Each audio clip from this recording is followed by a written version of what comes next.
donde se forman las plaquetas, que son fragmentos de otros tipos de células. Son fragmentos de los megacariocytos. Los granulocitos y los monocitos protegen al cuerpo de los microorganismos invasores. Los destruyen y los fagocitan.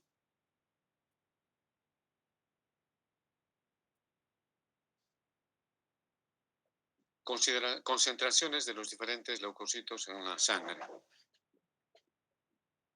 El ser humano tiene 7.000 leucocitos por microlitro de sangre.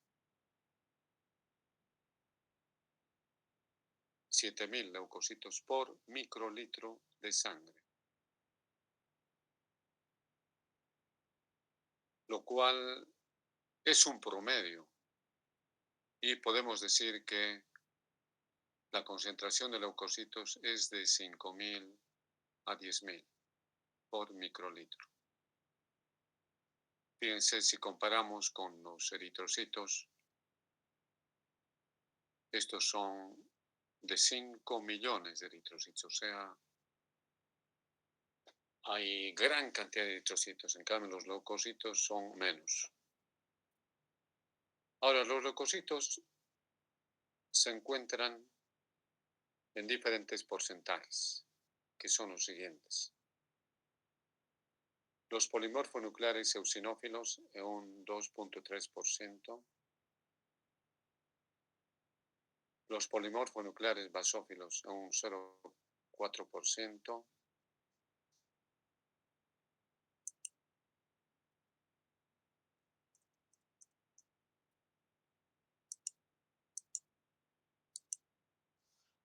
Los polimorfonucleares neutrófilos en un 62%.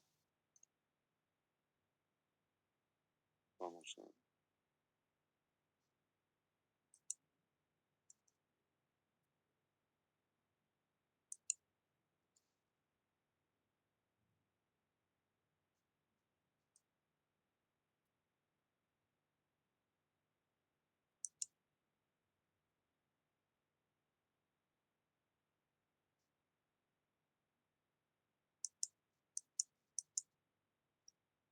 Los monocitos en un 5.3%.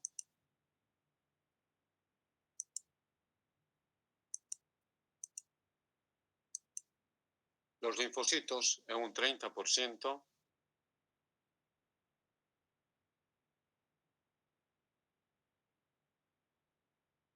Ese es el porcentaje de presentación. Génesis de los leucocitos. Entonces, todas las células, los glóbulos rojos, los glóbulos blancos, las plaquetas, los linfocitos, se forman a partir de una célula precursora hematopoyética multipotencial. Y hay dos líneas de leucocitos, una mielocítica y linfocítica. Eso es lo que hemos visto hace un momento, lo podemos ver. Fíjense, aquí está la célula precursora pluripotencial. Hay dos líneas de leucocitos. Esta línea para los glóbulos polimorfonucleares, granulocitos y monocitos. Esta otra línea para los linfocitos. Son dos líneas.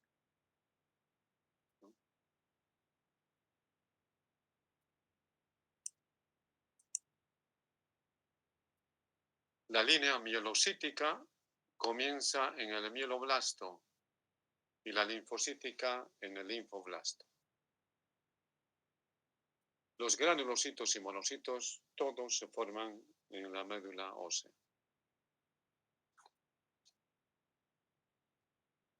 Los linfocitos y las células plasmáticas se producen en diferentes órganos linfoides. Y los órganos linfoides van a ser los ganglios linfáticos, el vaso, el timo, las amígdalas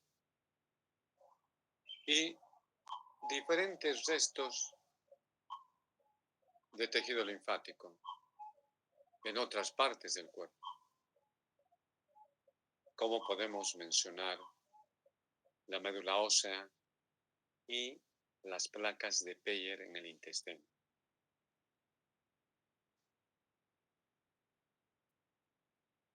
Los leucocitos que se forman en la médula están almacenadas ahí y se van a liberar de acuerdo a los requerimientos del organismo. Dentro de los glóbulos blancos también tenemos a los megacariocitos.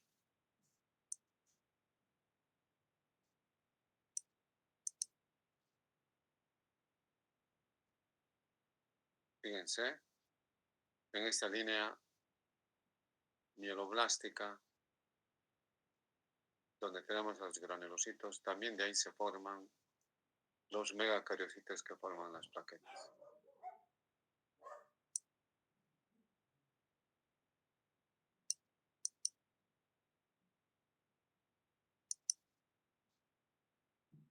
Estas plaquetas van a ser importantes en la coagulación. Ciclo vital de los leucocitos.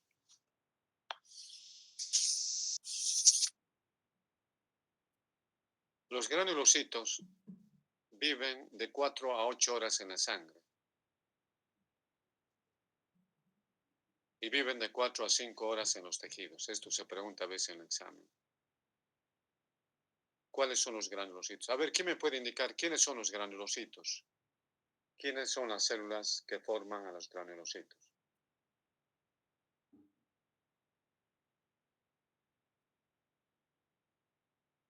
Son los neutrófilos, eosinófilos y basófilos.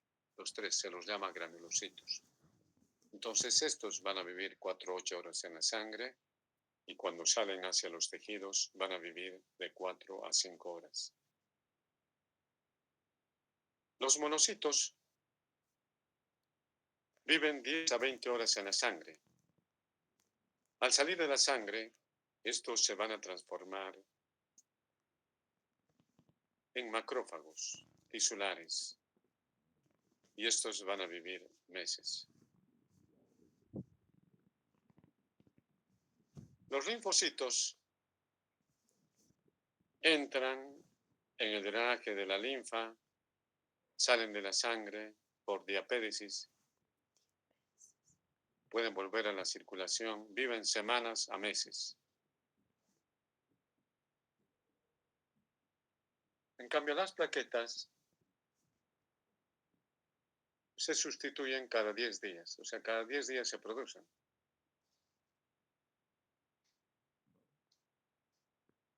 Y se forman 30.000 plaquetas por microlitro de sangre por día.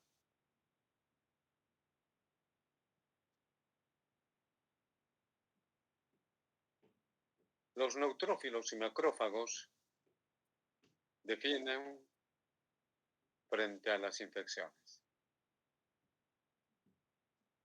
Los leucocitos entran en los espacios tisulares por diapéresis, es decir, se alargan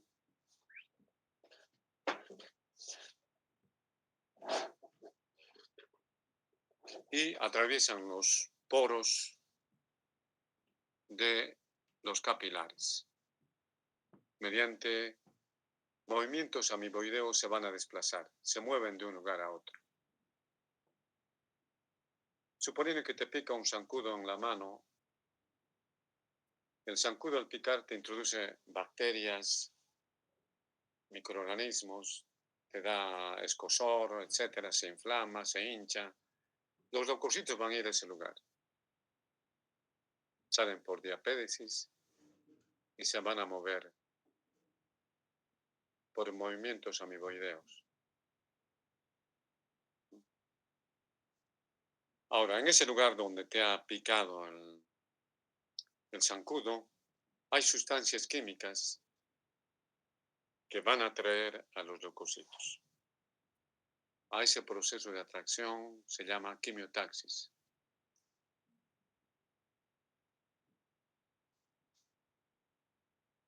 ¿Quién produce la quimiotaxia? toxinas, productos degenerativos, sistema del complemento, productos de la coagulación.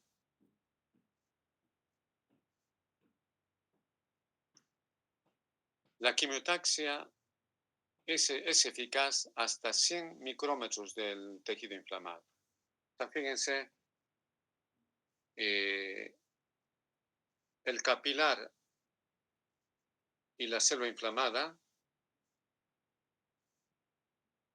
tiene que tener 100 micrómetros y los glóbulos blancos se van a desplazar en esta longitud. Sin embargo, todas las células no se encuentran a 100 micrómetros de los vasos capilares. Todas las células están hasta 50 micrómetros de un capilar. De 50 micrómetros. O sea, la protección es sumamente efectiva, ¿no? Por eso que nos protegen las células blancas.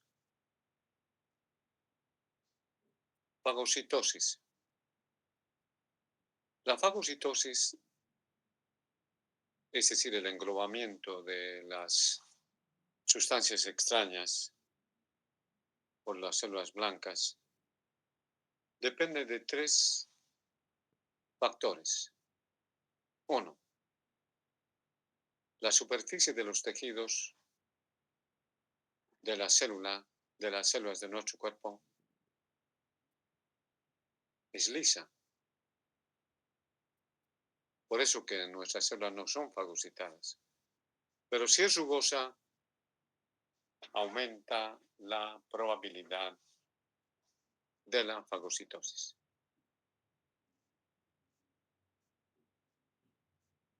Eso es importante, entonces, si es rugosa o no. Generalmente las bacterias son de superficie rugosa. Entonces, se va a producir la fagocitosis. Por otro lado, las células del cuerpo tienen una protección proteica que repele a los fagocitos.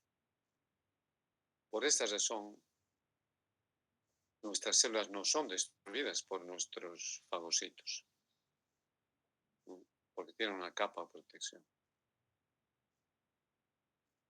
Por otro lado, el sistema inmunitario produce anticuerpos frente a un microorganismo infeccioso. El anticuerpo se combina con el complemento 3 de la cascada del complemento y se produce la opsonización. Vamos a ver después lo que es opsonización. La facilidad para poder realizar una fagocitosis.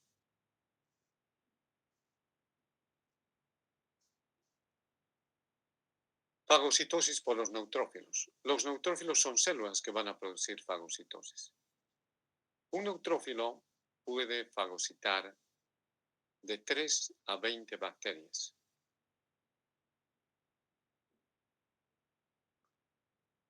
Los neutrófilos son células maduras que van a fagocitar. Ya son células maduras. Decir neutrófilo ya es decir célula madura que va a fagocitar. El neutrófilo se une al cuerpo extraño, que es una partícula, emite pseudópodos. Fíjense acá, emite pseudópodos. Y lo invagina, formando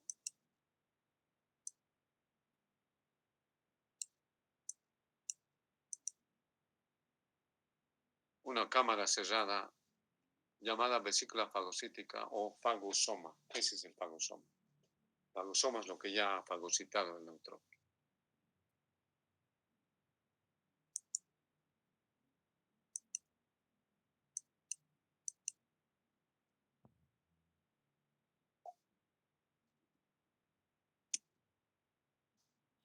Hemos visto fagocitosis por neutrófilos. Ahora estamos viendo fagocitosis por macrófagos.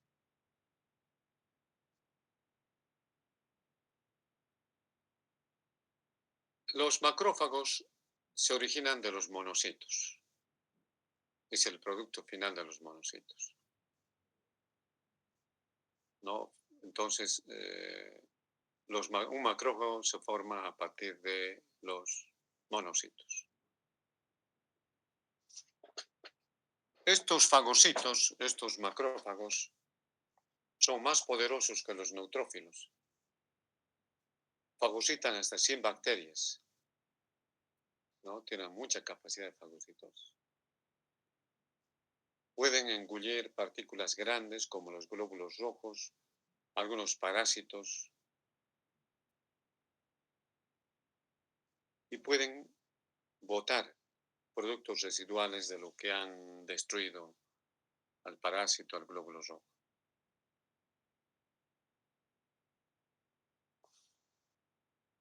Cuando fagocitan, la partícula foránea entra a los lisosomas y los lisosomas van a vaciar su contenido, que es de enzimas digestivas.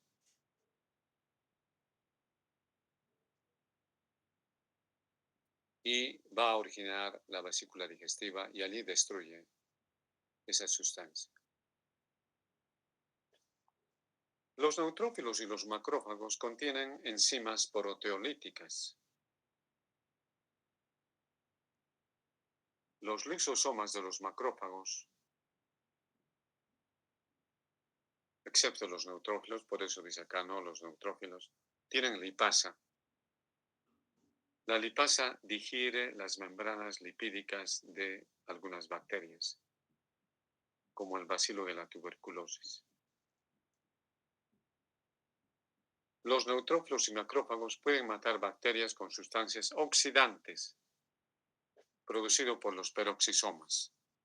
Tenemos el oxígeno, el agua oxigenada y el hidroxilo.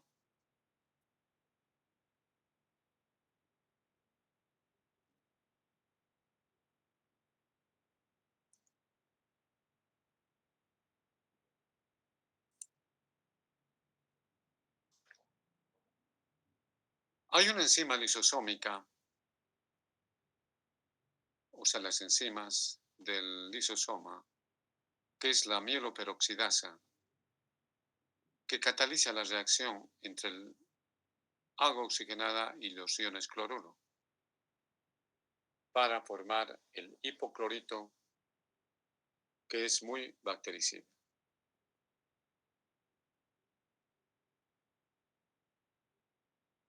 O sea, producimos el hipoclorito, lo que conocemos nosotros como lavandina, ¿no? El cuerpo produce en escasas cantidades.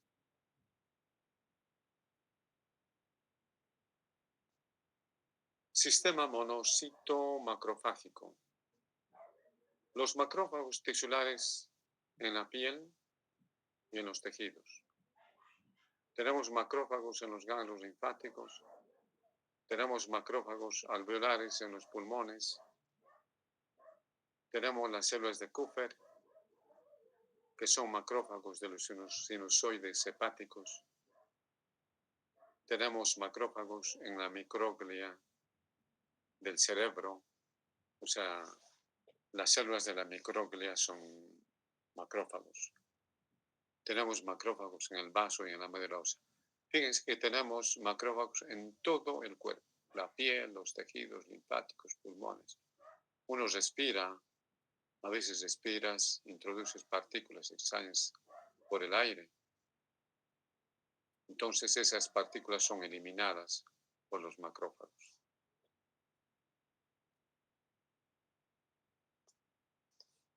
Inflamación, participación de los neutrófilos y los macrófagos. Cuando se produce una lesión tisular, los tejidos liberan múltiples sustancias. O sea, diversas sustancias, ¿no? Y se va a producir la inflamación que se caracteriza por estos 5 aspectos que a veces les preguntan en el examen, ¿no?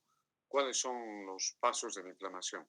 Vasodilatación, aumento de la permeabilidad de los capilares, aumento del fibrinógeno y otras proteínas, migración de granulocitos y monocitos al tejido y tumefacción celular. Eso es lo que ocurre, ¿no? Cuando te pica un zancudo en el dorso de la mano, se vuelve rojo porque hay vasodilatación. Se filtra líquido, por eso aumenta la permeabilidad. Se hace duro porque hay fibrinógeno que bloquea, tabica, para que no se difundan las bacterias. Migran granulocitos y monocitos y las células se hinchan. Son todas las etapas de la inflamación.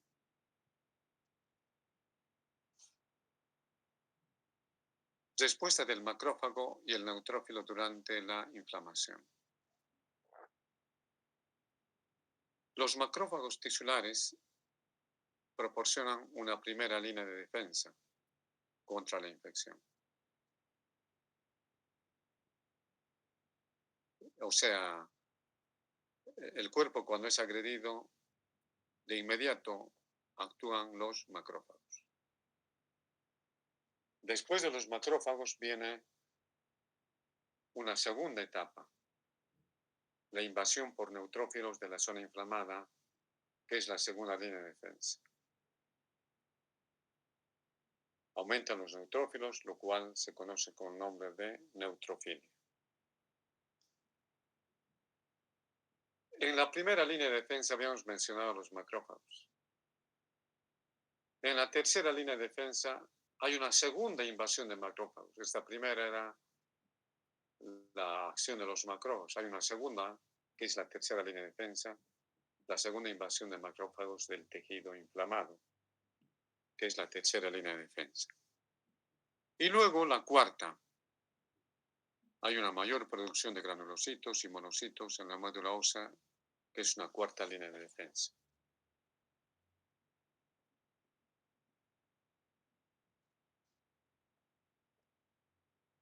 Control por retroalimentación de la respuesta del macrófago y del neutrófilo. Existen muchos factores de control de respuesta del macrófago a la inflamación. 5 son los más importantes. El factor de necrosis tumoral, la interleucina 1, el factor estimulador de colonias de granulocitos y monocitos, el factor estimulador de colonias de granulocitos y el factor estimulador de colonias de monocitos. Son los 5.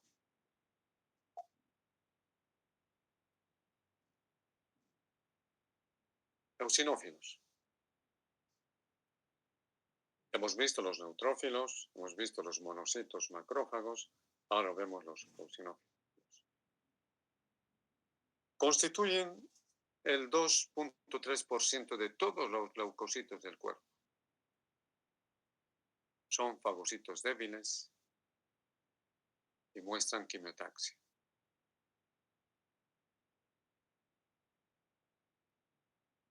En personas que tienen una parasitosis se producen en gran número. O sea, atacan a los parásitos para destruirlos. También los eosinófilos aumentan procesos alérgicos. Basófilos. Los basófilos y los mastocitos se caracterizan por liberar heparina a la sangre. La heparina es una sustancia que impide la coagulación sanguínea.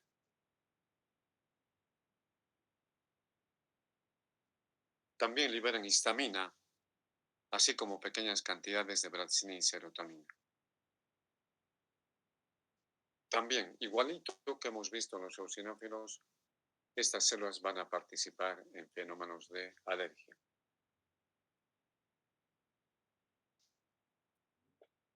Leucopenia. A ver si les pregunto en el examen, ¿qué es leucopenia? Es la disminución de los glóbulos blancos. Cuando disminuyen los glóbulos blancos se llama leucopenia. Y cuando aumentan los glóbulos blancos se llama leucocitosis. La leucopenia es un trastorno clínico. Es cuando se producen pocos leucocitos por la médula ósea.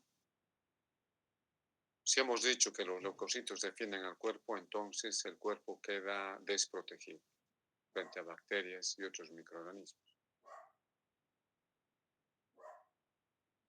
Reitero, leucopenia es disminución de los glóbulos blancos.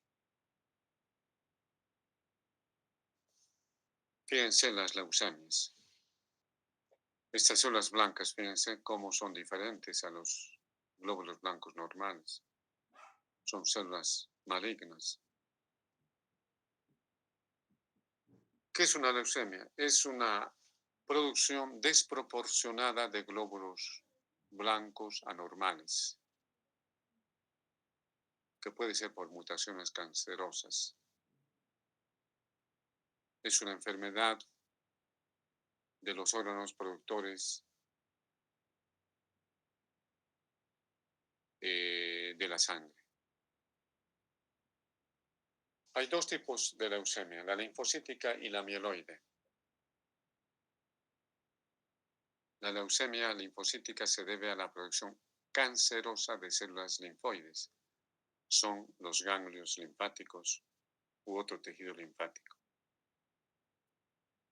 La leucemia mieloide son las células mielógenas jóvenes que se producen en gran cantidad. Efectos de la leucemia sobre el cuerpo. La leucemia es un crecimiento metastásico de las células leucémicas en zonas normales del cuerpo.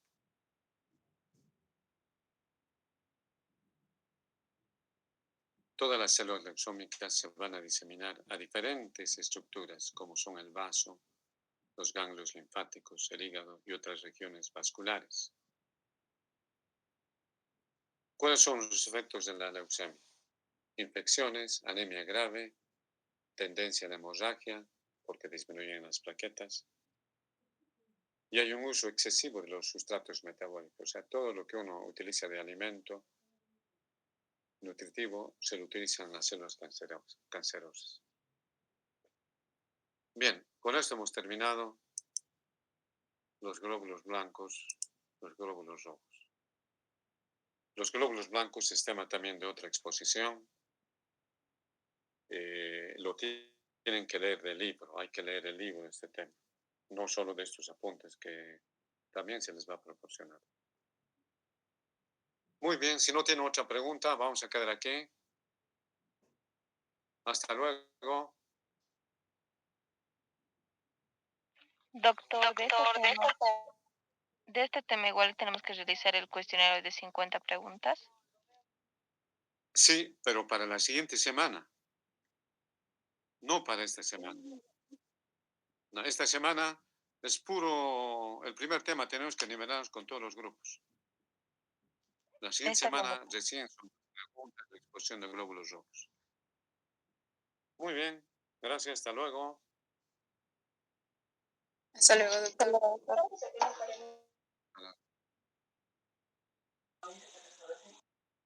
Hasta luego. Hasta luego.